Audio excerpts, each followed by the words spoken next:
Hello, আজকে আবারও চলে এসেছি একটা মিনি ব্লগ নিয়ে। সকালে ঘুম থেকে উঠে দেখি ওয়েদারটা বেশ ভালো, রোদ কিন্তু একটু কমই আছে। তারপরেই ঘরে এসে দেখি আমার বাবা গাছের থেকে ডাব পেড়ে কাটছে।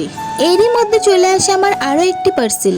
আমি কিন্তু আমার চ্যানেলে পার্সেল আনবক্সিং এর ভিডিও ছেড়ে থাকি, যেমন মিশো রিভিউ, ফ্লিপকার্ট, সবসি, এইসব ভিডিও কিন্তু আমি ছেড়ে থাকি। আর এই ঠাটা পড়া গরমে যদি হয় একটু গোলা, কেমন হয় বলো তো? আমার তো দারুণ লাগে। আর এটার নাম তো আমি স্বর্গই দিয়ে ফেলেছি, কারণ এত প্রিয় আমার এই গরমে কাঁচা আম মাখা। উফ, দারুণ লাগে। সন্ধ্যাবেলা না কিছু ঝাল ঝাল খেতে মন চাওয়ায় নিয়ে এসেছিলাম চিকেন কাটলেট, তারপর চপ, এইসব নিয়ে এসেছিলাম। এইসব খেয়ে বাজারে গিয়ে আবার মায়ের জন্য নিয়ে আসলাম পান। ব্যাস বাজার থেকে আসলাম আর আমার শরীরটা এত খারাপ লাগা শুরু হলো, মানে মুখে কোনো টেস্ট নেই, জলটা তেতো লাগছে, ঠান্ডা লাগছে, শরীরে জ্বর জ্বর ভাব। তার জন্য না প্যারাসিটামল খেয়ে নিলাম একটা, যাতে শরীরটা একটু ঠিকঠাক লাগে। ভিডিও ভালো লাগলে একটা লাইক অবশ্যই করে যাবে।